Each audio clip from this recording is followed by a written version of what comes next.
வணக்கங்க. நான் உங்கள் நெய்வேலி தனம். இன்றைய பதிவு யாருக்கு அப்படின்னாக்கா நம்ம முதலமைச்சர் விஜய் அண்ணாவுக்கு தான். என்னம்மா விஜய் கட்சியில் இருந்துட்டு விஜய் வந்து விமர்சனம் பண்ணுறியா அப்படின்னு நீங்கள் கேட்கலாம். நிச்சயமாக இல்லைங்க. நான் வேண்டுதல் தான் வைக்கிறேன். ஆட்சிக்கு வந்து சில மாதங்கள்லே, அதாவது ஒரு மாதம் தான் ஆகுது, இந்த ஒரு மாதத்துக்குள்ளேயே நிறைய நல்ல திட்டங்களை விஜய் அண்ணா செஞ்சுட்டு வந்துட்டு இருக்காங்க.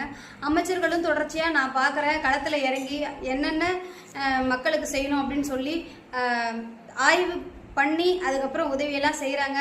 பார்க்கவும் சந்தோஷமாக இருக்குது. இதுக்கு நடுவில் என்னன்னே தெரியல, அதிகமாக இப்போ இந்த ஒரு மாதத்தில் மட்டும் நிறைய சிறுமிகள் வந்து பாலியல் வன்கொடுமைக்கு ஆளாக்கப்பட்டு உயிர் இழக்கிறாங்க.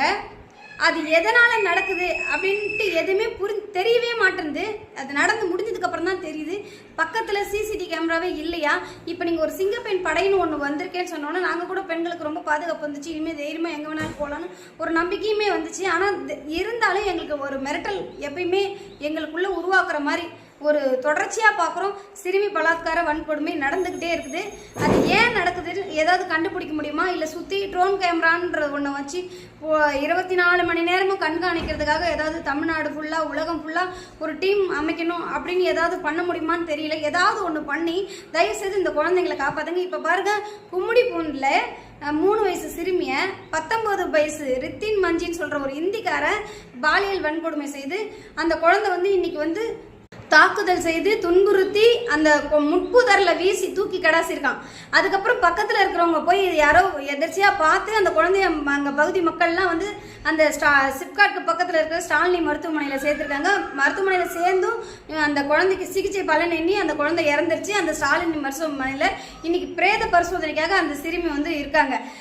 இவ்வளோ அதை கேட்கவே ரொம்ப ரொம்ப பயமாக இருக்குது. நம்ம வீட்டு பெண்கள்லாம் எப்படி வெளியில் போகிறது, நம்ம எப்படி வெளியில் போகிறது, இப்படி ஏன் எங்களை இந்த பெண்களுக்கான ஒரு பயத்தை கொடுத்துக்கிட்டே இருக்காங்க. இந்த சமுதாயத்தில் தைரியமாக துணிச்சலாக எதிர்நீச்சல் போட்டு நடக்கணும் அப்படின்னு ஒரு முடிவு எடுக்கலான்னு ஒரு தைரியம் நம்ம விஜய் ஆட்சி வந்துச்சு, இனிமேல் எந்த கவலையும் இல்லை அப்படின்ற அளவுக்கு பெண்கள் பேசிகிட்டு இருக்கிற இந்த சூழலில் நடுவில் இந்த பலாத்காரம் வன்கொடுமை நடந்துக்கிட்டே இருக்குது. இதுக்கு தீர்வு என்னன்னே தெரியும். அப்போது தீவிர விசாரணை வந்து நடந்துட்டு இருக்கு காவல்துறை சார்பான்னு சொல்கிறாங்க. அடுத்து வந்து கூட்டு பலாத்காரமான சந்தேகமா இருக்குன்னு சொல்றாங்க.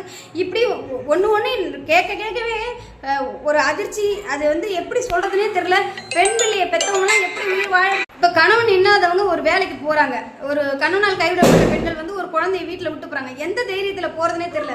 ஸ்கூலுக்கு போனாலும் உயிர் காப்பது, வெளியில போனாலும் கடைக்கு போனாலும் பிஸ்கெட் கொடுத்து மிட்டாய் கொடுத்து கஞ்சாவில் எதையோ கலந்து, கஞ்சான்றதே வெளியில வந்துகிட்டு எப்படி தான் வருதுனே தெரியல. அது தடவே பண்ண முடியல.